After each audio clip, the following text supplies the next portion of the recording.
سالم نے بیان کیا کہ حضرت عبداللہ بن عمر رضی اللہ عنہ اپنے گھر کے کمزوروں کو پہلے ہی بھیج دیا کرتے تھے اور وہ رات ہی میں مزدلفہ میں مشعر حرام کے پاس آ کر ٹھہرتے اور اپنی طاقت کے مطابق اللہ کا ذکر کرتے تھے۔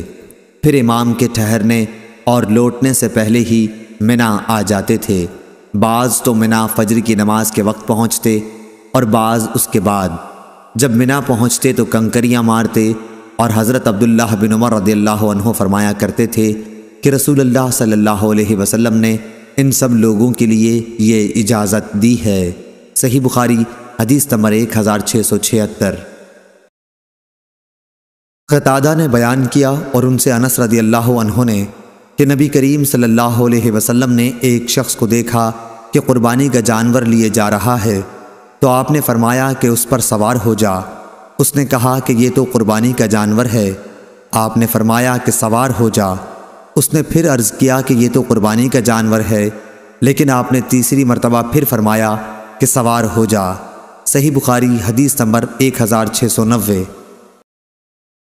لیث بن سعد نے بیان کیا، ان سے عقیل نے، ان سے ابن شہاب نے، ان سے سالم بن عبداللہ نے کہ عبداللہ بن عمر رضی اللہ عنہ نے کہا کہ رسول اللہ صلی اللہ علیہ وسلم نے حجۃ الوداع میں تمتع کیا، یعنی عمرہ کر کے پھر حج کیا، اور آپ ذوالحلیفہ سے اپنے ساتھ قربانی لے گئے۔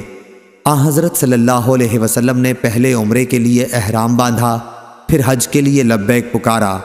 لوگوں نے بھی نبی کریم صلی اللہ علیہ وسلم کے ساتھ تمتع کیا، یعنی عمرہ کر کے حج کیا، لیکن بہت سے لوگ اپنے ساتھ قربانی کا جانور لے گئے تھے اور بہت سے نہیں لے گئے تھے۔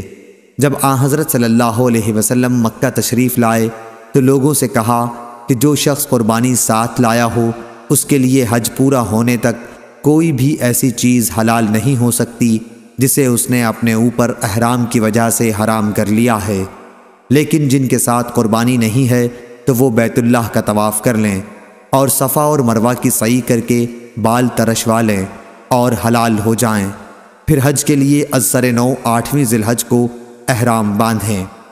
ایسا شخص اگر قربانی نہ پائے تو وہ 3 دن کے روزے حج ہی کے دنوں میں اور 7 دن کے روزے گھر واپس آ کر رکھے۔ جب حضرت صلی اللہ علیہ وسلم مکہ پہنچے تو سب سے پہلے آپ نے طواف کیا، پھر حجر اسود کو بوسہ دیا، 3 چکروں میں آپ نے رمل کیا اور باقی 4 میں معمولی رفتار سے چلے، پھر بیت اللہ کا طواف پورا کر کے مقام ابراہیم کے پاس 2 رکعت نماز پڑھی۔ سلام پھیر کر آپ صفا پہاڑی کی طرف آئے اور صفا اور مروہ کی سعی بھی 7 چکروں میں پوری کی۔ جن چیزوں کو احرام کی وجہ سے اپنے پر حرام کر لیا تھا ان سے اس وقت تک آپ حلال نہیں ہوئے جب تک حج بھی پورا نہ کر لیا، اور یوم نحر 10ویں ذی الحج میں قربانی کا جانور بھی ذبح نہ کر لیا۔ پھر آپ مکہ واپس آئے اور بیت اللہ کا جب طواف افاضہ کر لیا تو ہر وہ چیز آپ کے لیے حلال ہو گئی جو احرام کی وجہ سے حرام تھی۔ جو لوگ اپنے ساتھ ہدی لے کر گئے تھے انہوں نے بھی اسی طرح کیا جیسے رسول اللہ صلی اللہ علیہ وسلم نے کیا تھا۔ صحیح بخاری حدیث نمبر 1691۔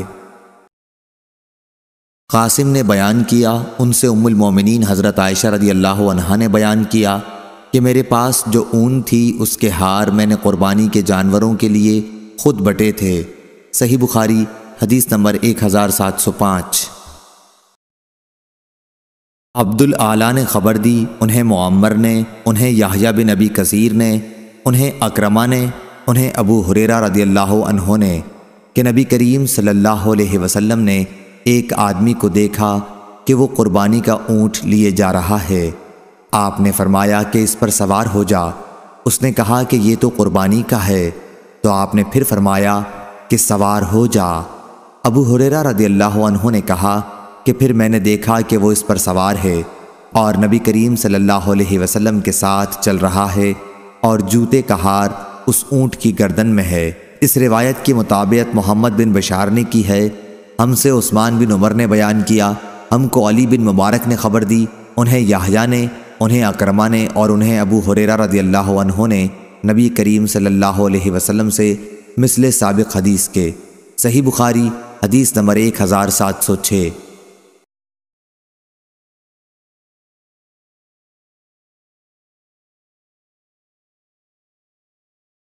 موسیٰ بن عقبہ نے بیان کیا ان سے نافع نے کہ ابن عمر رضی اللہ عنہ نے ابن زبیر رضی اللہ عنہ کے عہد خلافت میں حجۃ الحروریہ کے سال حج کا ارادہ کیا تو ان سے کہا گیا کہ لوگوں میں باہم قتل و خون ہونے والا ہے اور ہم کو خطرہ اس کا ہے کہ آپ کو مفسد لوگ حج سے روک دیں۔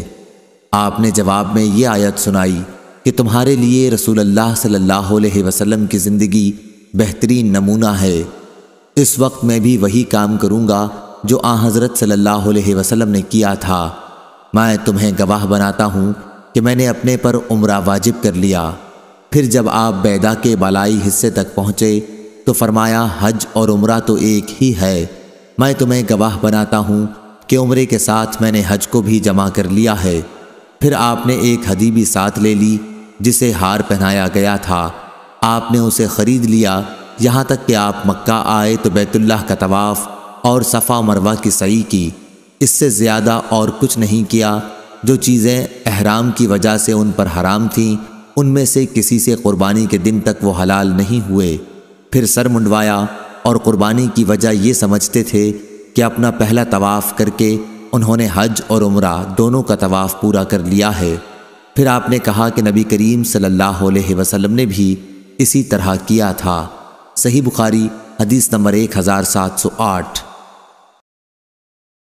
وہیب نے بیان کیا ان سے ایوب نے، ان سے ابو قلابہ نے، ان سے انس بن مالک رضی اللہ عنہ نے، اور انہوں نے مختصر حدیث بیان کی اور یہ بھی بیان کیا کہ نبی کریم صلی اللہ علیہ وسلم نے 7 اونٹ کھڑے کر کے اپنے ہاتھ سے نہر کیے اور مدینہ میں 2 چت قبرے سینگ دار مینڈھوں کی قربانی کی۔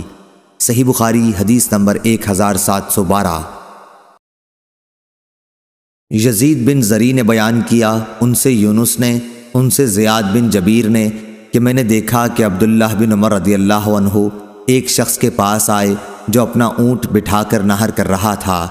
عبداللہ رضی اللہ عنہ نے فرمایا کہ اسے کھڑا کر اور باندھ دے، پھر نہر کر، کہ یہی رسول اللہ صلی اللہ علیہ وسلم کی سنت ہے۔ شعبہ نے یونس سے بیان کیا کہ مجھے زیاد نے خبر دی۔ صحیح بخاری حدیث نمبر 1713۔ خالد نے بیان کیا ان سے اکرمہ نے، ان سے ابن عباس رضی اللہ عنہ نے کہ نبی کریم صلی اللہ علیہ وسلم سے یوم نہر میں منا میں مسائل پوچھے جاتے اور آپ فرماتے جاتے کہ کوئی حرج نہیں۔ ایک شخص نے پوچھا تھا کہ میں نے قربانی کرنے سے پہلے سر منڈا لیا ہے، تو آپ نے اس کے جواب میں بھی یہی فرمایا کہ جاؤ قربانی کر لو، کوئی حرج نہیں۔ اور اس نے یہ بھی پوچھا کہ میں نے کنکریاں شام ہونے سے بعد ہی مار لی ہیں، تو بھی آپ نے فرمایا کہ کوئی حرج نہیں۔ صحیح بخاری حدیث نمبر 1735۔